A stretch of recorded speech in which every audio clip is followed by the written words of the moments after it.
berjanji bahwa saya akan menjunjung tinggi dan mempertahankan derajat, nama, kehormatan, dan jiwa kesatuan para komando.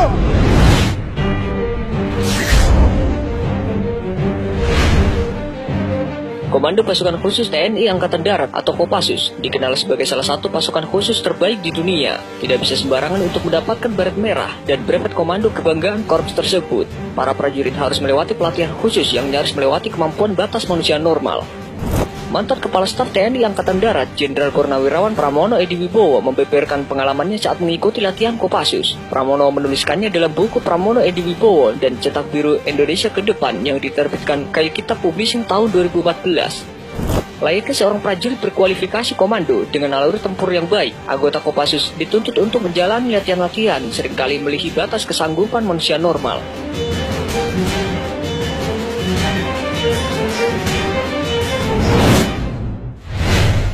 Tahap pertama.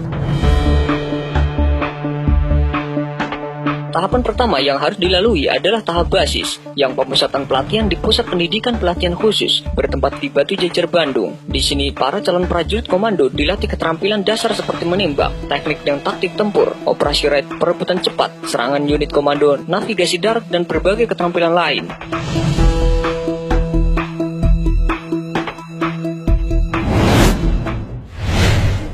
Tahap kedua.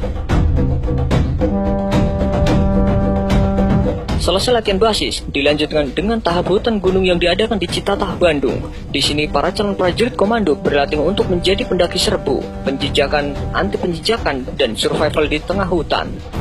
Dalam pelatihan survival, para calon prajurit komando harus bisa hidup di hutan dengan makanan alami yang tersedia di hutan. Dengan latihan ini, para prajurit komando harus bisa membedakan tumbuhan yang beracun dan yang dapat dimakan, dan juga mampu berburu binatang liar untuk mempertahankan hidup. Tahap latihan hutan gunung diakhiri dengan long march dari Situ Lembang ke Cilacap dengan membawa amunisi, tambang peluncur, senjata, dan perlengkapan perorangan.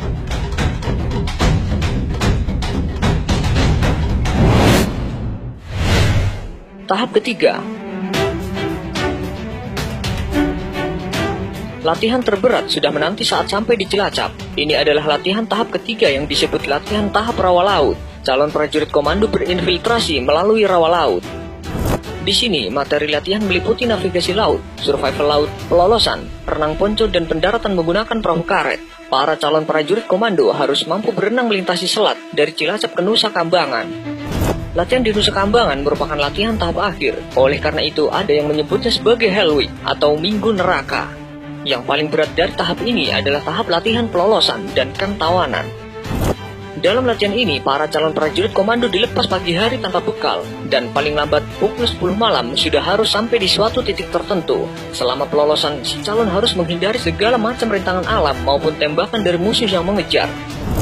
Dalam pelolosan itu, jika anggota sampai tertangkap, maka itu berarti neraka baginya, karena dia akan diinterogasi layaknya dalam perang.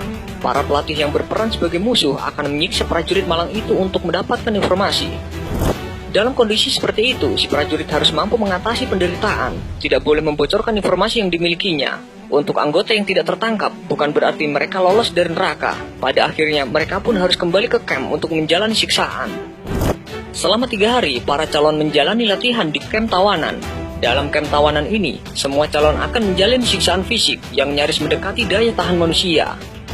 Dalam Konvensi Jenewa, tawanan perang dilarang disiksa, namun para calon prajurit komando itu dilatih untuk menghadapi hal terburuk di medan operasi, sehingga bila suatu saat seorang prajurit komando diperlakukan tidak manusiawi oleh musuh yang melanggar Konvensi Jenewa, mereka sudah siap menghadapinya. Beratnya persyaratan untuk menjadi prajurit Kopassus dapat dilihat dari standar calon untuk bisa mengikuti pelatihan. Nilai standar fisik untuk prajurit non-komando adalah 61, namun harus mengikuti tes prajurit komando. Nilainya minimal harus 70. Begitu juga kemampuan menembak dan berenang non-stop sejauh 2000 meter. Hanya mereka yang memiliki mental baja yang mampu lolos melewati pelatihan komando. Peserta yang gagal akan dikembalikan ke satuan awal untuk kembali bertugas sebagai prajurit biasa.